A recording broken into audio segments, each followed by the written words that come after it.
Olá, você está no Além do Cargo.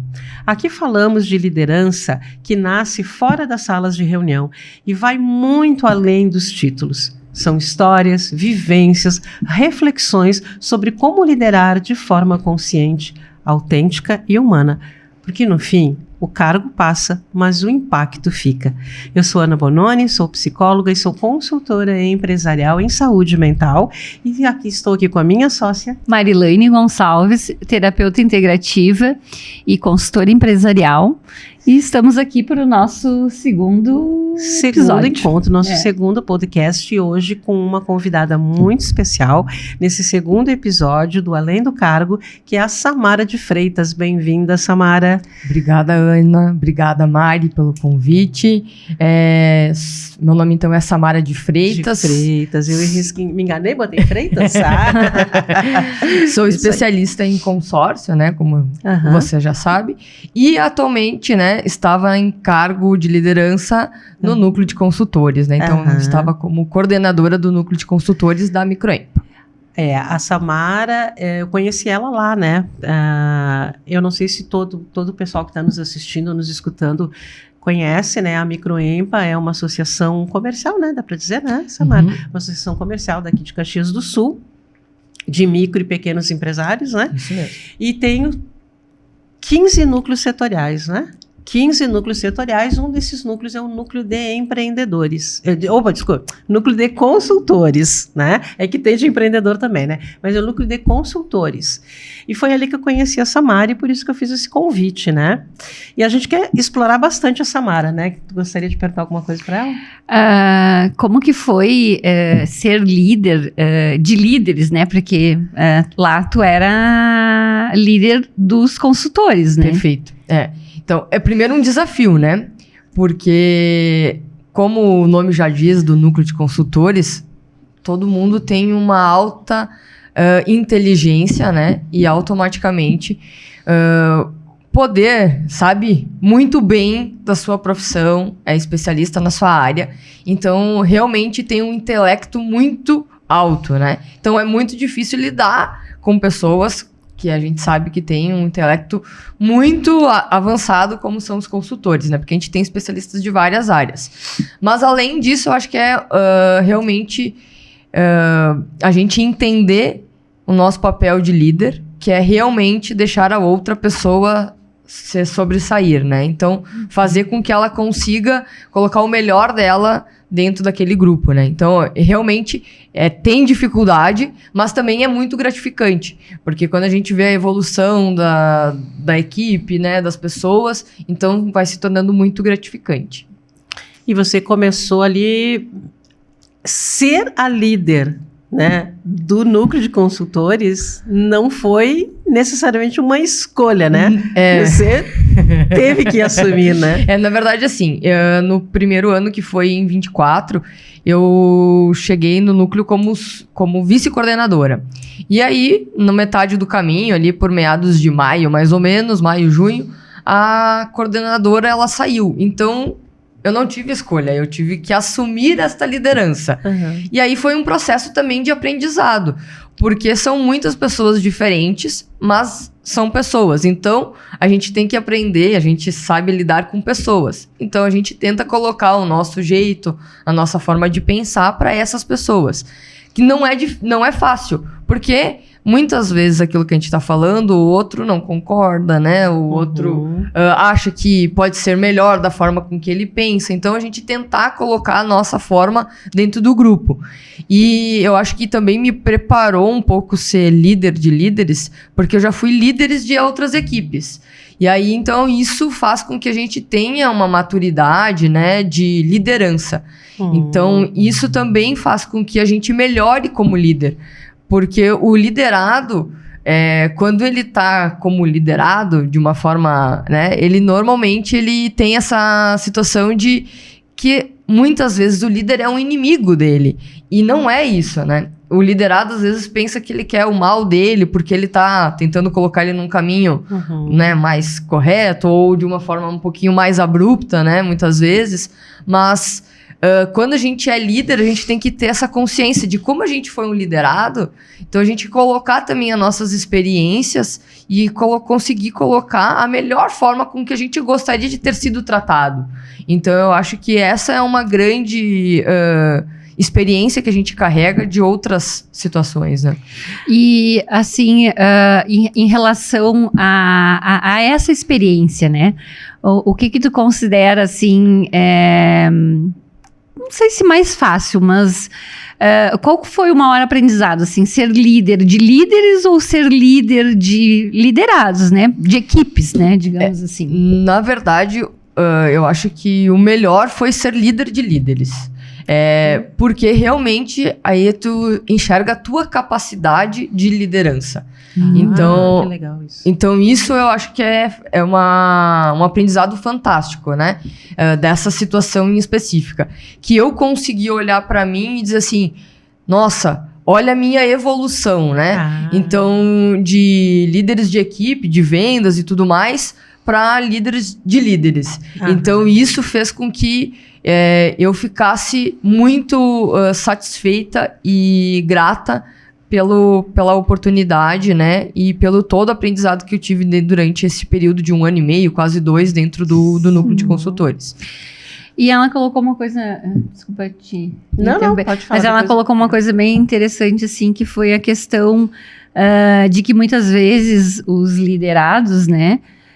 Eles nos veem, né? Veem o líder como um inimigo. Só que muitas vezes a gente está ali também cumprindo normas, né? Também fazendo com que as questões de formalísticas e, enfim, sejam cumpridas, né? E aí vem toda uma questão que eu imagino que ser líder de líderes é ainda um pouco mais desafiador, porque são pessoas, né, que já têm na veia a liderança, né? Digamos Sim. assim. Eu acho que deve ser mais ou menos assim, né? Por exemplo, quando você lidera equipes de vendas, né? As pessoas estão ali... ela tem um emprego, digamos assim, né? Sim. Bom, eu tenho que obedecer ali, né? Para manter o meu emprego, talvez, alguma coisa. Quando você pega uma equipe que todos são líderes, você pega as pessoas numa posição de... Eu vou usar até uma expressão que a gente usa na psicanálise relacionado ao psicanalista. É assim mesmo.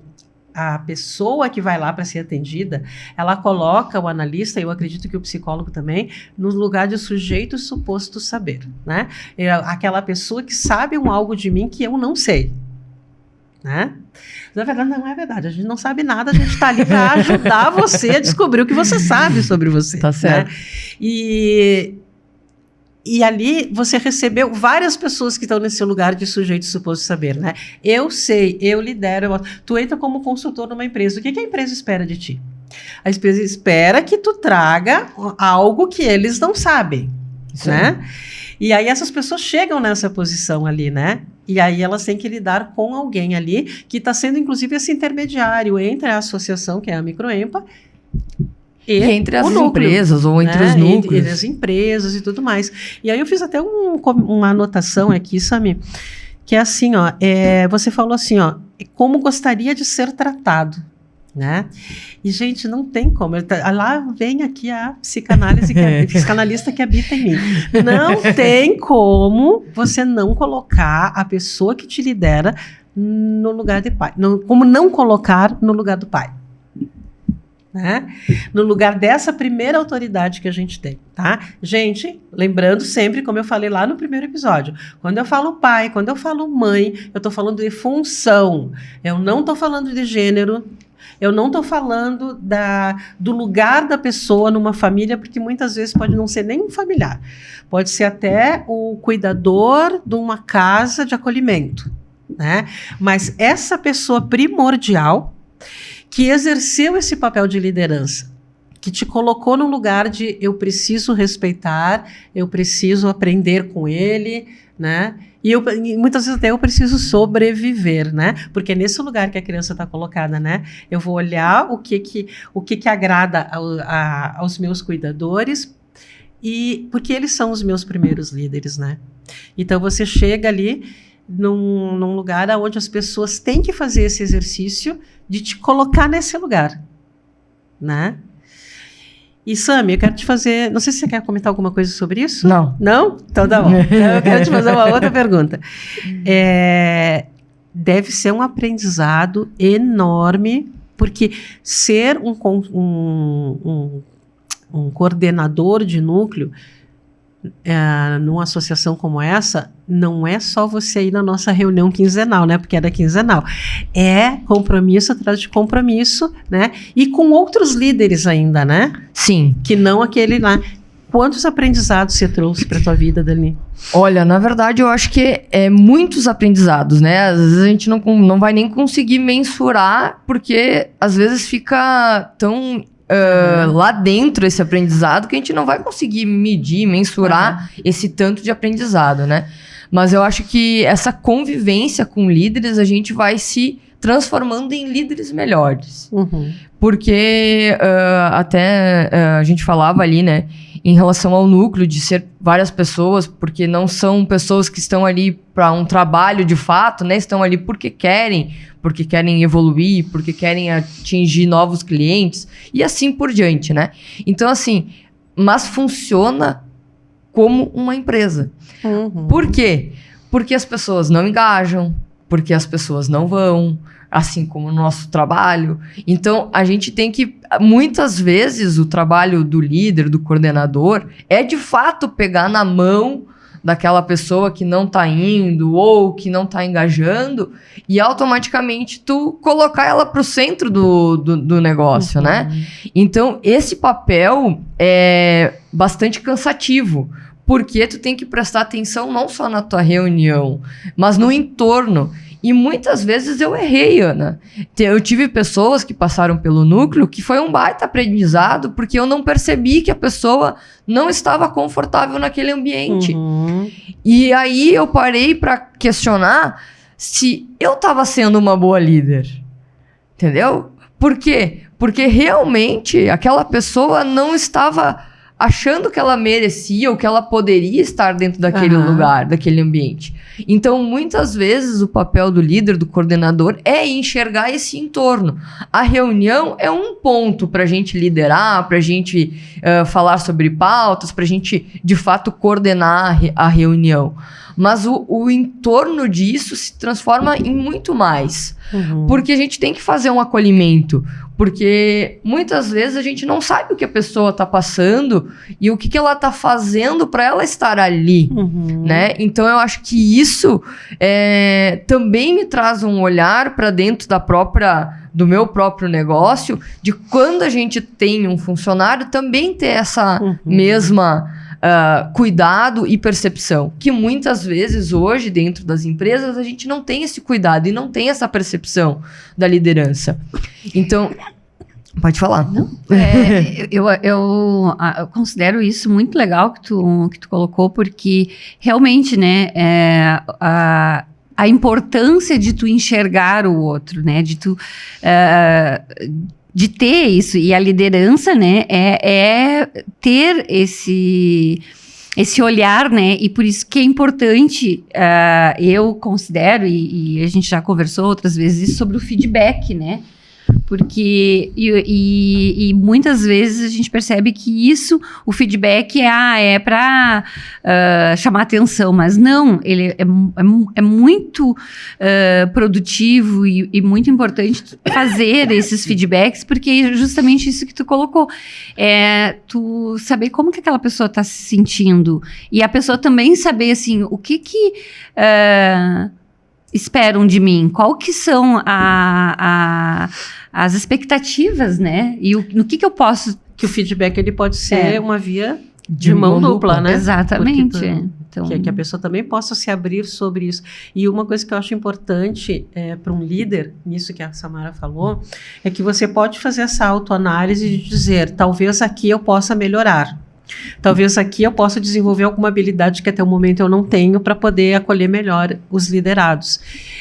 E não se colocar no lugar de eu não sirvo para líder, né? Sim. Porque são dois extremos, né? Porque o aprendizado, a gente está sempre em aprendizado, né? Triste o dia que a gente estacionar dizendo isso, eu sei tudo, né? É verdade. E assim, eu acho que esse é um papel que eu fiz muito, sabe? De olhar pra mim dentro de todo o processo, né? E olhar assim e dizer assim, eu acho que a gente precisa... Eu preciso tirar um pouquinho o pé daqui. Eu preciso acelerar um pouquinho mais aqui.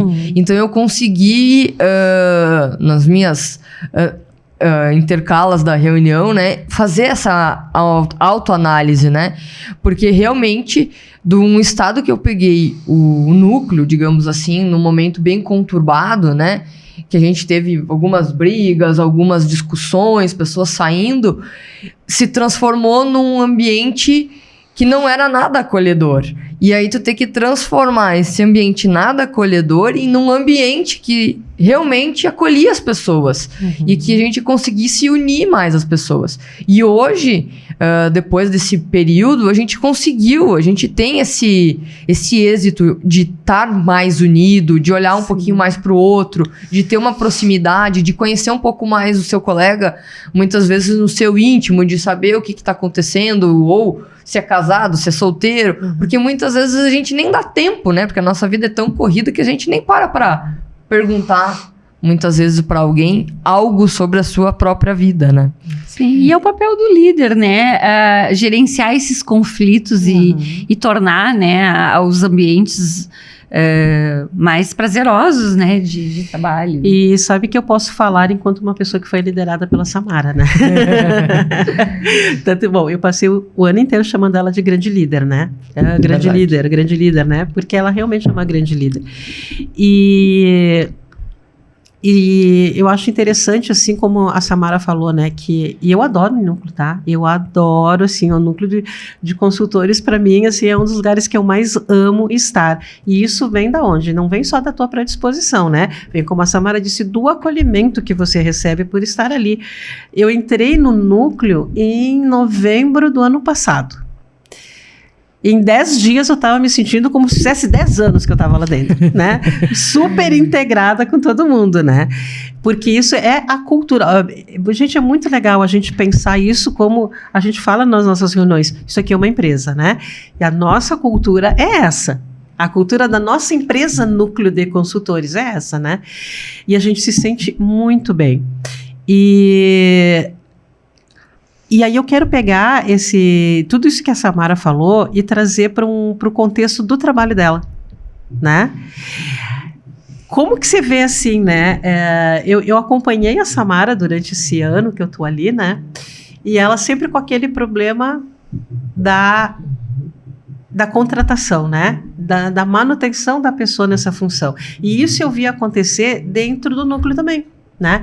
Porque a gente recebe lá no núcleo 2 vezes por ano novos consultores, né? E muitas vezes as pessoas se candidatam para estar lá, sendo que ela não tem uma função que o ideal seria ali, né? Nós temos a nossa consultora, que é a Lúcia, e ela estava comentando de uma pessoa que tem desejo de entrar, mas o trabalho dele não tem nada a ver com consultoria empresarial. Né?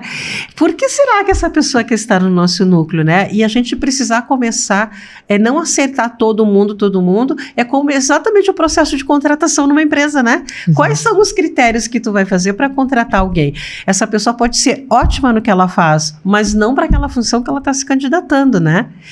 E então, Sami, traz um pouco também dessa ligação, como é dentro do teu escritório, em comparação com o que era na liderança lá do núcleo, as tuas dificuldades, porque a Sami é que nem é uma empresária, né? Uma empresária, né? Mas como que é isso, né? Eu acho que... Olha que interessante isso, né? Deixa eu te cortar, porque ao mesmo tempo que ela tinha uma função, que ela liderava 26 pessoas, tá? Que ela é a 27ª do núcleo, ela vai para o trabalho dela e ela está num escritório sozinha. Olha que legal, né? Então, são 2 mundos completamente diferentes, né? E tem que ser líder diferente nos dois. Nos dois. Porque, primeiro, acho que o grande dificuldade de todo empresário, de todo empreendedor, é contratação. Não existe, né? A gente vai visitar várias empresas e sei lá, acho que de 100 empresas que tu visita, 99 o problema tá na contratação, né? Ah, mas o pessoal não fica, tem rotatividade, não sei o quê. Então, assim, hoje, dentro do nosso mercado, é difícil de contratar. Mas o principal ainda é ter pessoas que querem trabalhar. Essa é a principal dor. Porque eu, por exemplo, no começo do ano passado, final de 2024 para 2025, eu contratei uma pessoa. Ela veio, no primeiro dia ela chegou atrasada. No segundo dia, ela chegou no horário, tá tudo certo. No terceiro, ela não veio. No quarto, ela veio. No quinto, ela não veio e sumiu. Então, essa é a dificuldade, porque as pessoas quererem ficar num trabalho de fato, né? Mas aí, a gente também tem que entender como empreendedor e como eu, empresa, que nós temos uma dificuldade de criar exatamente a nossa cultura. Por quê? Porque como tu é o eu, empresa, tu faz tudo. Tu liga, tu não tem tempo de fazer processo. Tu não escreve o teu processo de venda, tu não escreve o teu processo de abordagem pro cliente, tu não escreve a forma com que tu vai fazer o teu atendimento. Então, isso a gente não tem o tempo para fazer isso, porque a gente faz tantas outras coisas, porque o nosso trabalho precisa seguir. Então, automaticamente, o eu, empresa, sofre porque não tem essa situação de cultura. Então, quando a gente conseguir criar a cultura para contratar, a pessoa automaticamente vai ficar. Claro que a gente tem as nossas nuances, né? A pessoa recebeu uma proposta diferente, alguma coisa nesse sentido. Então, eu acho que também tem em relação a muito isso. Porque nós, como eu, empresa, a gente não consegue fazer deixar claro a cultura que a gente tem. Então, muitas vezes, a gente sofre por causa disso. Nossa, que importante isso que ela falou, né? Super importante. Enquanto tu falava, eu lembrava, assim, porque eu trabalhei durante muitos anos, né? No corporativo, fui executiva, né? De instituição financeira. E aí, eu gerenciava, liderava equipes e áreas, né? E aí, quando tu tava falando, eu tava pensando, né? Realmente, né? É muito desafiador tu ser eu empresa, porque eu imaginava, né? Algo que eu queria que fosse relacionado ao marketing. Tu aciona uma equipe, tu tem a ideia e a equipe vai lá e faz. Tu quer uma análise, tu vai lá e aciona a outra equipe. E assim vai. Vendas também, né? Tu vai ter pessoal ali desenvolvendo.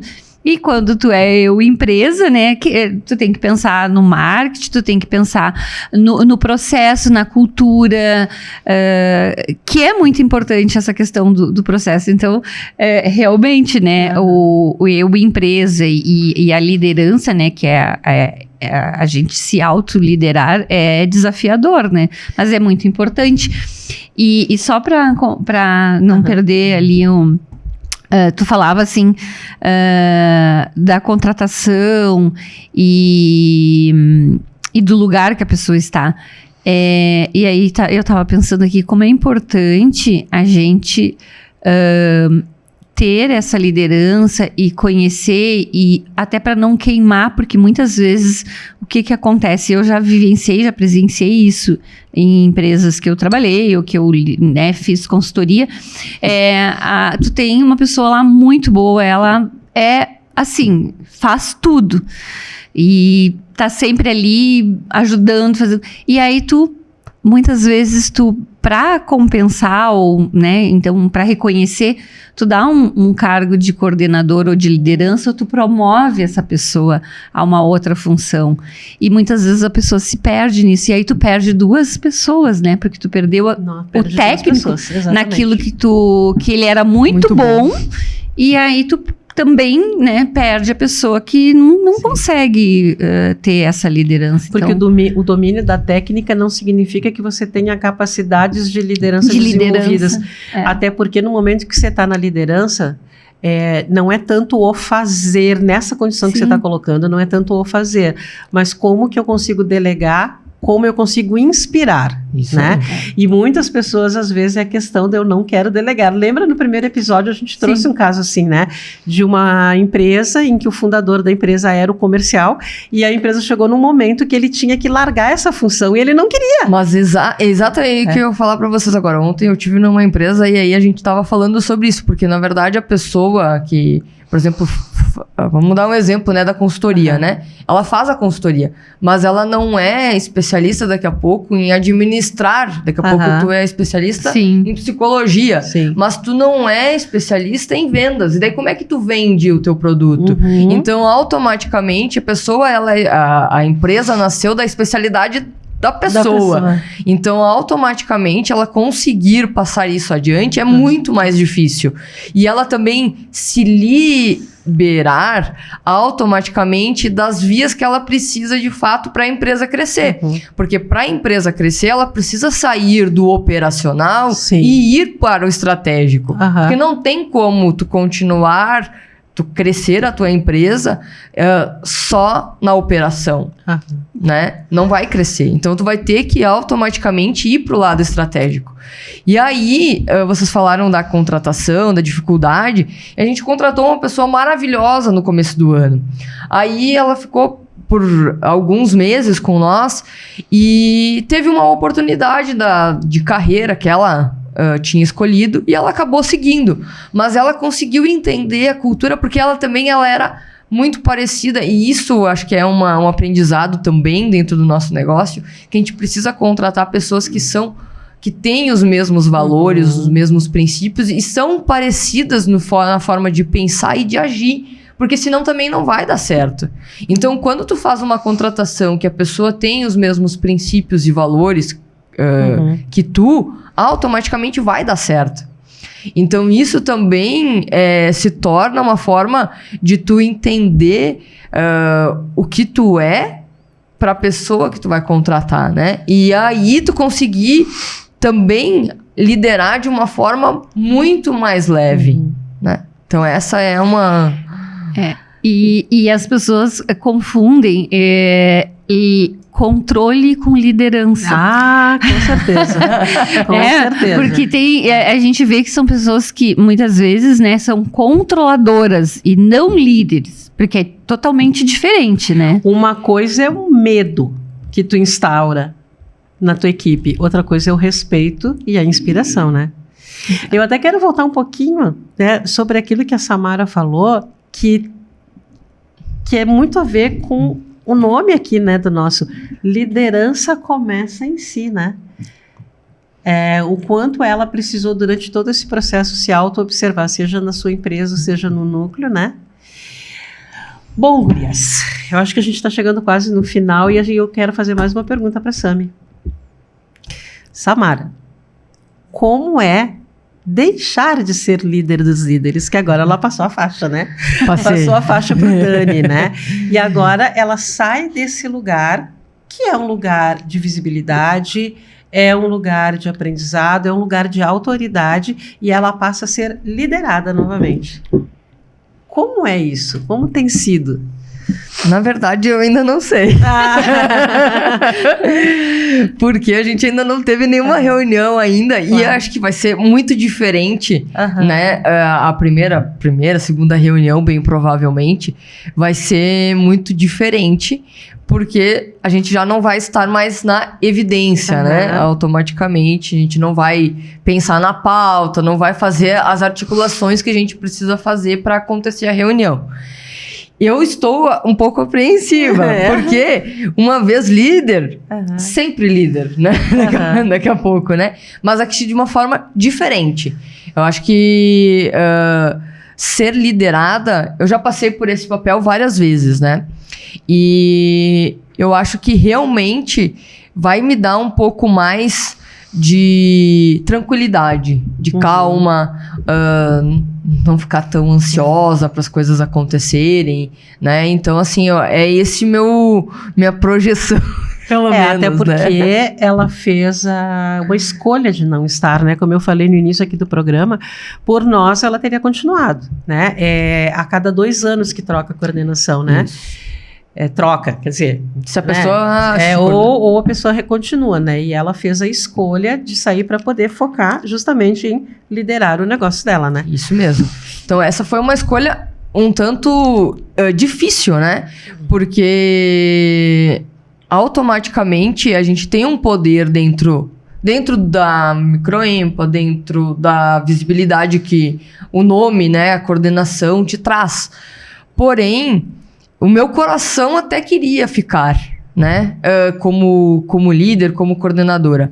Porém, a minha cabeça sabia que eu precisava estar 100% focada para realmente fazer o meu negócio crescer, porque a gente precisa ter esse emocional mais 100% focado dentro do nosso negócio, né?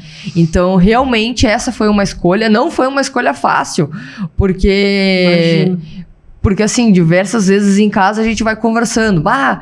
Tu não vai aceitar mesmo ficar? Tu tem certeza dessa tua decisão? E eu disse, tenho. Quando eu falei a palavra tenho, que eu externei isso, eu disse, é isso. Uhum. Então, eu não posso ir contra essa minha decisão. Então, mesmo que as pessoas quisessem que eu ficasse, né? Uhum. Porque a gente sabe que muitas coisas daqui a pouco vão acontecer no próximo ano e que, de fato, a liderança, tu constrói e depois tu tem o ganho, né? O respaldo daquela liderança, né? Uhum. Então, primeiro é tudo passo a passo dentro da liderança, né? Então, tu vai montar a equipe, tu vai conseguir fazer eles engajarem, tu vai conseguir fazer isso, e aí depois que tu vai colher o resultado de tudo isso, né? Então, daqui a pouco, nesse próximo ano, vai acontecer muitos resultados dentro dessa nossa estruturação. E aí, muitas vezes o pessoal diz, tu precisa ficar para colher esses frutos. Mas eu também preciso colher os frutos da minha própria empresa e da minha própria saúde. Porque quer queira ou não, te toma tempo, energia, né?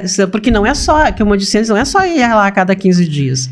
São reuniões dentro da Microempa, almoço e não sei o que, convocações, e que tu precisa cumprir. E enquanto, pelo menos, tu não conseguir ter uma estrutura montada de outros funcionários que estejam fazendo o que tu precisa fazer, isso aí. A tua empresa precisa de ti, Precisa de mim. Então, ela precisa de mim hoje 100% focada. Então, não é um nunca mais, né? Sim. Mas, assim, é realmente esse entendimento de que a gente precisa, muitas vezes, olhar para dentro de si também. E entender o momento que a gente se coloca. E tá tudo certo. E isso é liderança que começa em si próprio, né? Que talvez seja até mais desafiador, né? A gente olhar pra gente, a gente se autoliderar, né? Sim. Porque a gente acaba sempre deixando para depois, né? E uma coisa bem interessante que tu falou, a questão assim, mas agora tu não vai ficar para colher os frutos. Tu sabe do trabalho que tu fez e do legado que tu estás deixando, né? Então, isso também E também ela não está saindo do núcleo, ela está saindo da coordenação, ela vai Então, automaticamente, disso. a gente vai colher também os frutos como consultora, né? Como participante do núcleo. Então, assim, eu acho que é uma forma muito legal. Eu deixo o cargo muito feliz, né? Muito grata. Por toda a vivência que eu tive realmente dentro do núcleo, né? Porque foi um aprendizado imenso, mas realmente me priorizando. Claro. Então, quando a gente toma essa decisão de se priorizar, que também vem com a maturidade, que também vem com, muitas vezes, os líderes com que a gente liderou, também colocaram sementinhas em nós, que fizeram com que a gente pensasse também em nós, na nossa capacidade, no nosso eu, né? Porque nós somos formados, né, ali justamente para sempre abdicar da gente para os outros, né? E aí a gente está fazendo ao contrário, né? Então a gente está abdicando dos outros para a gente se cuidar, para a gente olhar para dentro do nosso negócio. Então eu estou muito feliz com essa consciência que eu tive dentro desse período. Samara, eu sempre digo nos meus treinamentos ou nas mentorias individuais, o sucesso não é só sobre o que você faz. mas também sobre o que você larga. E às vezes a gente não está largando um algo porque é ruim, é gostoso, a gente gosta daquilo, a gente quer estar naquilo, mas no momento não é possível, né? E às vezes você se dividindo em muitos pedacinhos, você acaba não entregando o melhor para todos eles, né? Então e essas escolhas são pessoas, lugares, atividades, né? Então sim, às vezes precisa fazer esse exercício. Bom, gurias, eu acho que era chegamos isso, ao fim, né? Desejar muito sucesso para ti, né? Agora, 100% no teu negócio, né? Que tenha êxito aí. Isso. Obrigada, Samara. Foi muito bom esse programa com você. Eu que agradeço imensamente a oportunidade e de compartilhar um pouquinho com vocês a minha vivência e minha experiência. Legal. Então tá. Então é isso. Você ouviu Além do Cargo, onde mais do que posições, falamos de propósitos. Muito obrigada, pessoal, e até o próximo episódio.